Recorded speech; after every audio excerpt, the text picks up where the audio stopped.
जनता ने बदलाव के लिए अपना मत दिया था, चुनाव किया था।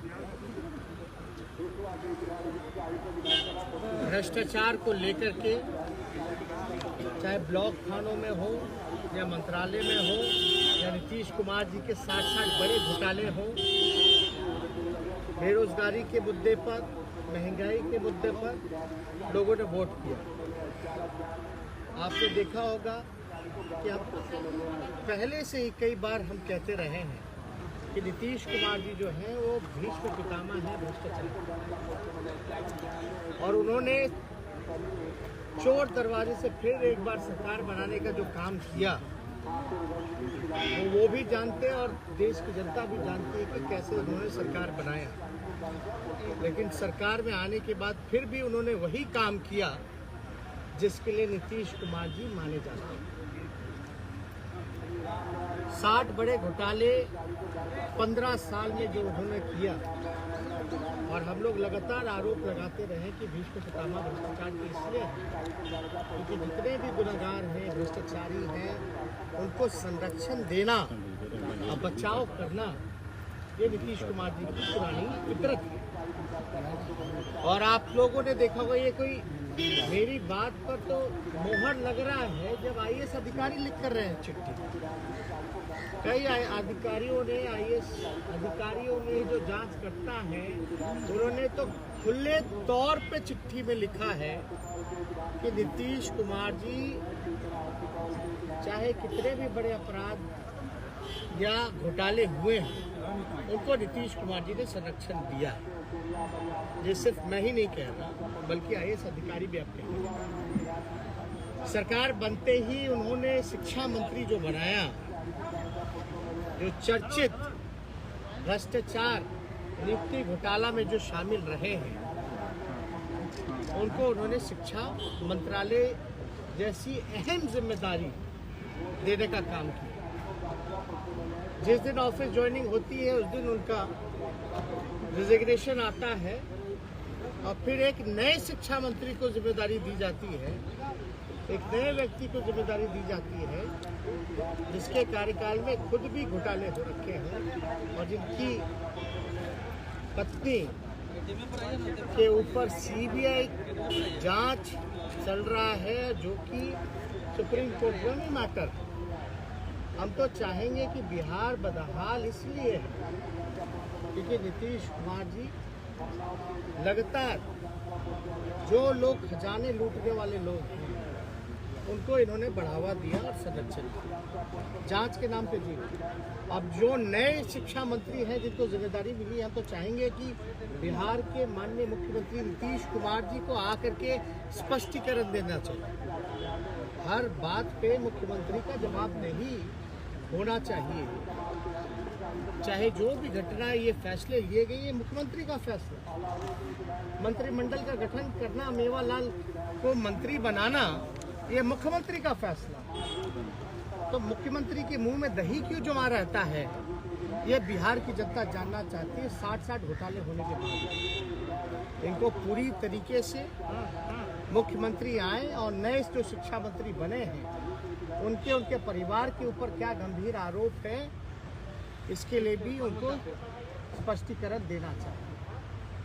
आप लोग तो सब लोग जानते हैं, हम लोगों पे सवाल उठाते थे, अंतरात्मा जागती थी, नैतिकता की बात होती थी, गवर्नर हाउस पहुंच जाया करते थे। अब थोड़ी सी लाज शर्म नहीं बची।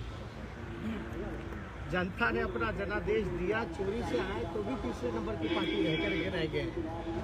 और अद्भुत है, देश में ऐसा कोई पार्टी होगा जो तीसरे नंबर पे जिसका मुख्यमंत्री।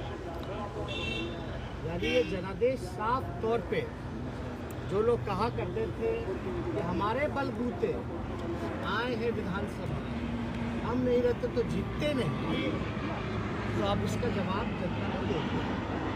तो आप लोग कितना भी कुछ भी षड्यंत्र रचा गया हो, लेकिन राष्ट्रीय जनता दल सबसे बड़ी पार्टी उभर कर के आई, सिंगल लार्जेस्ट पार्टी, और लगभग 23.5% से भी ज़्यादा वोटें, जहां बीजेपी को 19% वोटें आई, वहां राष्ट्रीय जनता दल को 23.5% वोटें आई। कितना भी जोर जबरदस्ती किया गया हो, षड्यंत्र रचा हो, फिर भी हम लोग जो है 75 सीटों पर जीतने का काम करें। तो हम लोग तो चाहेंगे कि दर्जनों ऐसे मंत्री हैं जिनके ऊपर भ्रष्टाचार और कई संगीन आरोप लगे हैं।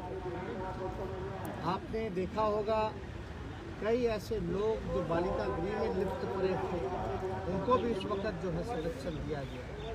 हमको तो ज़्यादा कुछ नहीं कहना। सुप्रीम कोर्ट के फटकार के बावजूद भी नीतीश कुमार जी में कोई सुधार नहीं रहा, कोई लोक लज्जा नहीं बची। तो अब जनता जो है वो देख रही है, अब जनता जवाब। तेजस्वी जी, एक सवाल विरोधी कह रहे हैं कि भ्रष्टाचार के आरोप पर मेवालाल चौधरी ने इस्तीफा दे दिया। जब भी ऐसा कोई मामला आता है नीतीश कुमार कार्रवाई करते हैं, लेकिन आपके ऊपर भी ऐसे ही मामले दर्ज हैं इन्हीं धाराओं में। तो क्या आप जो बतौर नेता प्रतिपक्ष है उसे वो पदभार ग्रहण करेंगे? अब एक बात बताइए, हम मंत्री कब थे, उप मुख्यमंत्री कब थे? 2015 से। क्या मेरा उप मुख्यमंत्री रहते हुए में कोई गंभीर आरोप लगा है? ये तो तब के पॉलिटिकल वेंडेटा, राजनीतिक षड्यंत्र वाले केसेस हैं जब मेरा मूछ नहीं था। तो ये तो जग जाहिर है ना। और हमने तो कई बार कहा है, और पिछले ही विधानसभा में पिछले सेशन का जो रहा, अब तो हम पहला व्यक्ति है जो कहता रहा कि भाई जल्दी चार्जशीट करो, जल्दी चार्जशीट करो। तो हम तो लगातार कहते रहे और मामला को डाइल्यूट करना, जो ईमानदारी से जनता के सवाल को उठा रहा है, जो जनहित के मुद्दों को उठा रहा है, जो असल मुद्दे हैं, जो जनता के लिए लड़ाई लड़ रहा है, ये तो चाहते हैं ऐसे लोगों को बदनाम करना। और ये तो इनकी पॉलिसी रही है, पॉलिसी नहीं बल्कि वर्किंग स्टाइल रहा है कि भाई लोगों के मन में एक गलत परसेप्शन, एक धारणा पैदा की जाए। लेकिन आप बताइए, हमारे खिलाफ तो किसी IAS अधिकारी ने नहीं बोला। हम तो चैलेंज करते हैं मुख्यमंत्री को, भैया हम 18 महीने उप मुख्यमंत्री रहे, 3 डिपार्टमेंट रहा, एक आरोप सिद्ध कर दो। सुशील मोदी जी कहाँ रह गए, क्यों नहीं सिद्ध कर पाए? तो उनको बयानबाजी के लिए वो कुछ भी स्टेटमेंट दे दे, वो सब जानते हैं। तो लेकिन नीतीश कुमार की कोई जिम्मेदारी होगी कि नहीं होगी बिहार के मुख्यमंत्री? उनकी जवाबदेही है कि नहीं है जनता के प्रति? जोर जबरदस्ती जैसे तैसे जो भी बने हो, अब लेकिन बन गए हैं तो जवाब तो देना उनका फर्ज बनता है। और ये तो अद्भुत है, आज हमारा शपथ है, शपथ से पहले इस्तीफा मांग रहे हैं। देश में पहली ऐसी घटना है जहां विपक्ष से इस्तीफा मांगा जा रहा है। इससे ज्यादा हास्यास्पद और क्या हो सकता है? पहली विकेट आपने गिरा दी है इस सरकार की, और आगे कितनी विकेट गिराएंगे?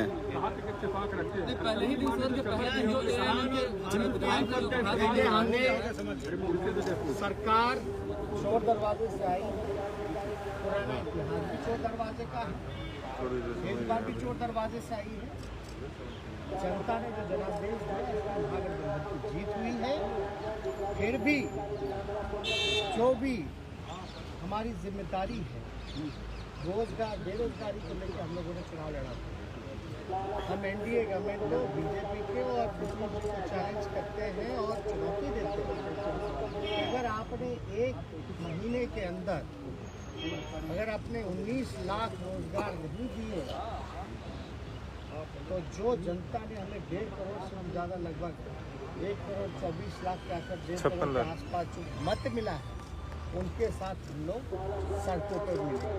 भले ही जनता का जो जनादेश है, जिसकी उन्होंने हाईजैक करने का काम किया, लेकिन ये हम लोगों को सड़क पर आने से नहीं रोक। हमारी लड़ाई, हमारी जिम्मेदारी, चाहे हम पक्ष में रहते तो हमने तो समय सीमा बताई थी कि हम पहले कलम से पहले मंत्रिमंडल की बैठक में हम जो है 10 लाख सरकारी नौकरी दें। लेकिन BJP के लोगों ने ना तो साड़ी ना तो समय में। अब जनता इंतजार नहीं करेगी। बिहार बेरोजगारी का केंद्र बना है और 1 महीने के अंदर अगर 19 लाख रोजगार अगर इन लोगों ने नहीं दिए तो जनता के साथ जन आंदोलन, हम सड़क पे उतरने का काम करेंगे।